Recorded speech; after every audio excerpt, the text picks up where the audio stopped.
और माननीय श्री लालू प्रसाद यादव जी भी पटना विश्वविद्यालय छात्र संघ के अध्यक्ष रहे, तो कई करिया कहिए कि नेताओं के साथ आपस में जुड़ती है। माननीय हमारे नेता आदरणीय श्री पप्पू यादव जी कहीं ना कहीं गुरु मानते हैं लालू यादव जी को। आरसीपी सिंह जी के रहने और ना रहने से क्या फर्क पड़ रहा है जदयू को, आप बेहतर तौर पे देख सकते हैं। मान लीजिए वो भाजपा में चले भी गई, हमारा व्यक्तिगत राय है, तो उनके साथ कितने विधायक जा रहे हैं, और अगर उनको जाना ही था, केंद्रीय मंत्री से भी उन्होंने इस्तीफा दे दिया है। लगातार उपेंद्र कुशवाहा भी शिक्षा मंत्री रहे हमारे यहाँ, और अभी भी और इससे पहले भी जो भी लोग रहे उन्होंने सिर्फ अपना खाना पूर्ति किया, कार्यकाल को पूरा किया। अगर सही मायने में उन्हें शिक्षा पे ध्यान देना था तो सबसे पहला सुधार तो यहीं से होना चाहिए था। एक स्कूल हमारे विश्वविद्यालय में आइए, जिस तरह से शिक्षक रिटायर कर रहे हैं, मुझे लगता है कि 90 के बाद से अभी तक मात्र 3 बार शिक्षकों की बहाली हुई है, मात्र 3 बार। नमस्कार, आप देख रहे हैं सिटी पोस्ट और मैं हूं अभिषेक मिश्रा। इस वक्त हमारे साथ पटना विश्वविद्यालय छात्र संघ के अध्यक्ष मनीष कुमार हैं और मनीष जी से कई राजनीतिक सवालों पर बातचीत होगी, लेकिन एक तस्वीर सामने आ गई है दिल्ली से। उस सवाल से हम इस इंटरव्यू की शुरुआत करेंगे। मनीष जी, मौजूदा वक्त में एक दूसरे के राजनीतिक विरोधी रहते हुए भी एक खूबसूरत तस्वीर सामने आई है। जन अधिकार पार्टी के सुप्रीमो पप्पू यादव जी, आपकी पार्टी के सुप्रीमो पप्पू यादव जी ने दिल्ली एम्स जाकर राजद सुप्रीमो लालू प्रसाद यादव जी का हाल जाना है। देखिए, राजनीति के बाद भी कई रिश्ते होते हैं, और राजनीति विरोध का मतलब ये नहीं कि जब आप एक खराब स्थिति में हो, जब आपका स्वास्थ्य खराब हो, तो हाल भी ना जाना जाए। क्योंकि मैं भी पटना विश्वविद्यालय छात्र संघ का अध्यक्ष हूं, और माननीय श्री लालू प्रसाद यादव जी भी पटना विश्वविद्यालय छात्र संघ के अध्यक्ष रहे, तो कई करिया कहिए कि नेताओं के साथ आपस में जुड़ती है। माननीय हमारे नेता आदरणीय श्री पप्पू यादव जी कहीं ना कहीं गुरु मानते हैं लालू यादव जी को, और एक गुरु होने के नाते उन्होंने अपना फर्ज निभाया, एक शिष्य होने के नाते। ये स्वाभाविक है राजनीति में, और ये होना चाहिए, और इस परंपरा को कहीं ना कहीं बिहार के नेताओं ने बचा के रखा है। इसके लिए मैं धन्यवाद कहूंगा। माननीय नीतीश कुमार भी देखने गए थे, आपने देखा होगा। आदरणीय श्री पप्पू यादव जी का तो कई सालों का संबंध रहा है। ठीक है, राजनीतिक विरोध है, लेकिन व्यक्तिगत विरोध नहीं है हमारे नेता और आदरणीय श्री लालू प्रसाद यादव जी में।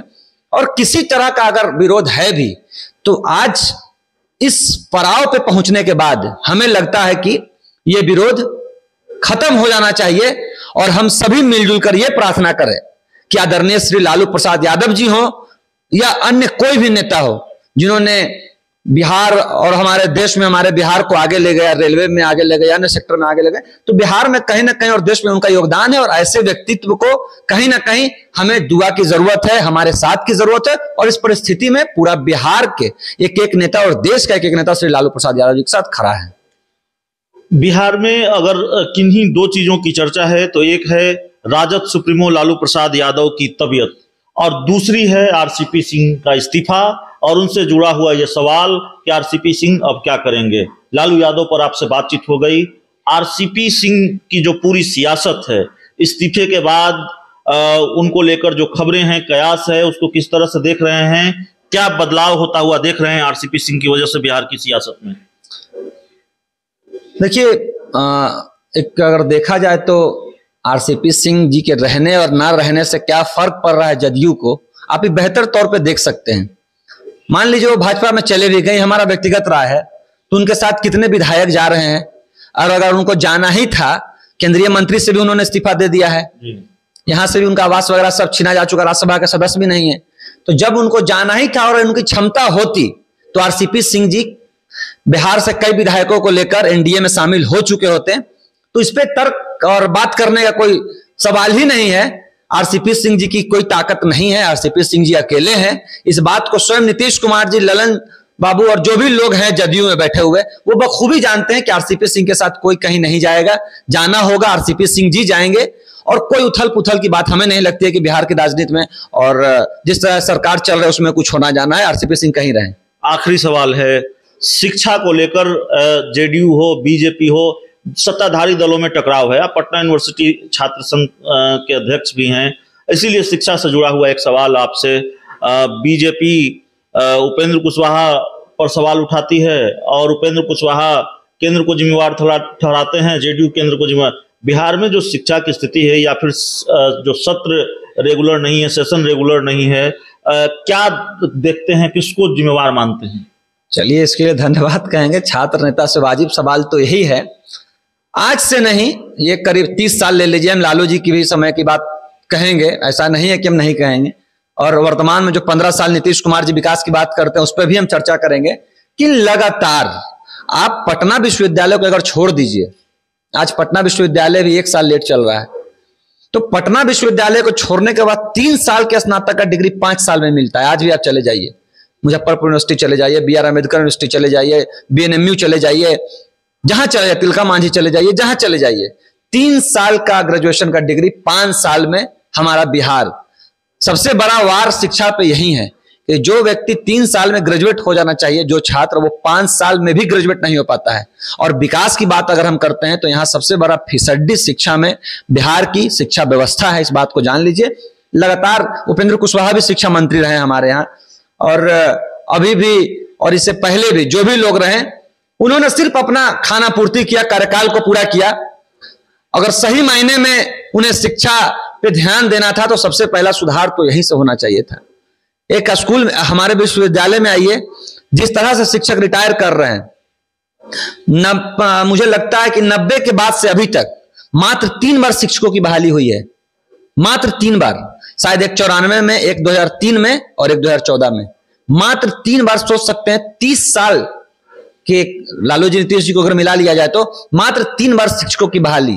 जितने भी शिक्षक अभी आप विश्वविद्यालय में जाइएगा सारे गेस्ट फैकल्टी हैं, मतलब कि उसको मानदेय विश्वविद्यालय 50,000 रुपया जो है इस वक्त तय हुई है वो दे रही है। तो विश्वविद्यालय में तो शिक्षक ही नहीं है। और सुनिए, सारे विश्वविद्यालय के जितने भी बड़े विश्वविद्यालय हमारे यहाँ हैं, सबों का निजीकरण किया जा रहा है। अब हम ये खबरें आ रही हैं कि अब वहां से हम लोग PhD करेंगे, तो जिस भी विश्वविद्यालय का A+ और A++ रहेगा, उसी विश्वविद्यालय के PhD को 30 मार्क्स दिया जाएगा प्रोफेसर बहाली में। विश्वविद्यालय, किसी भी बिहार के विश्वविद्यालय को A++ है ही नहीं, तो आखिर बच्चे PhD करने कहां जाएंगे? अमेठी यूनिवर्सिटी जाएंगे या अन्य जो प्राइवेट संस्थान है जिन्होंने NAAC से A++ ले रखा है वहां जाएंगे। तो एक पूरी तरह से जो बिहार के कमजोर वर्ग का लोग या गरीब वर्ग का लोग विश्वविद्यालय और अन्य कॉलेजों की तरफ जब देखता है कि कम पैसे में यहाँ पढ़कर हम गुणवत्तापूर्ण शिक्षा ले सकते थे, उस गुणवत्तापूर्ण शिक्षा को इस सरकार ने पूरी तरह से ध्वस्त करने का काम किया है। अब बच्चों के पास कोई ऑप्शन नहीं है, अगर वो माँ बाप अगर उनके पैसे वाले नहीं हैं तो वही रिक्शा ठेला चाय बेचेंगे, रिक्शा ठेला चलाएंगे, अन्यथा वो नहीं पढ़ लिख कर अब प्रोफेसर बन सकते हैं। अब अगर जिनके पास पैसा है वो अमेठी यूनिवर्सिटी जाए, वो भोपाल जाए, वो मध्य प्रदेश जाए, वहां जाए, वहां से आप बीटेक कीजिए, वहां से आप डॉक्टरेट कीजिए, वहां से आप PhD कीजिए, तब आपका आगे का भविष्य। बिहार में तो पटना विश्वविद्यालय हो या बिहार का कोई भी विश्वविद्यालय हो, वहां एक गरीब छात्र, एक मजदूर किसान का बाल बच्चा अगर सोचे हम यहाँ पढ़ के अब कहीं आगे जा सकते हैं, तो इसकी पूरा एक षड्यंत्र के तहत इस व्यवस्था को ही सरकार ने खत्म कर दिया कि कोई भी गरीब का बाल बच्चा विश्वविद्यालय से न ग्रेजुएशन कर पाएगा, न PG कर पाएगा। नाम का सिर्फ नीतीश कुमार जी ने कहा बेटी बचाओ बेटी पढ़ाओ। आप जाकर देख लीजिए कि आप बेटी को तो कॉलेज भेज रहे हैं, लेकिन बेटियों के पढ़ाने के लिए क्या व्यवस्था है? ढंग से हमारे विश्वविद्यालय में एक शौचालय तक नीतीश कुमार जी नहीं बनवा पाए। बिहार का और देश का 7वां सबसे पुराना विश्वविद्यालय है, वहां बेटियों के लिए अलग से कॉमन रूम नहीं है, वहां शौचालय नहीं है। तो ये स्थिति है बिहार के शिक्षा व्यवस्था की, और सरकार ने लगातार, और इस 15 साल में लगातार शिक्षा व्यवस्था पे बहुत बड़ी चोट पड़ी है, और जिसको देखने वाला कोई नहीं है। तो चलिए, मनीष कुमार से हम बात कर रहे थे, पटना विश्वविद्यालय छात्र संघ के अध्यक्ष हैं, जन अधिकार पार्टी के फायर ब्रांड नेता हैं, युवा चेहरे हैं, और राजनीतिक सवालों पर बातचीत, बिहार में जो शिक्षा से जुड़े हुए कई महत्वपूर्ण सवाल हैं उन पर बातचीत। उम्मीद है आपको ये इंटरव्यू पसंद आया होगा। बहुत बहुत धन्यवाद।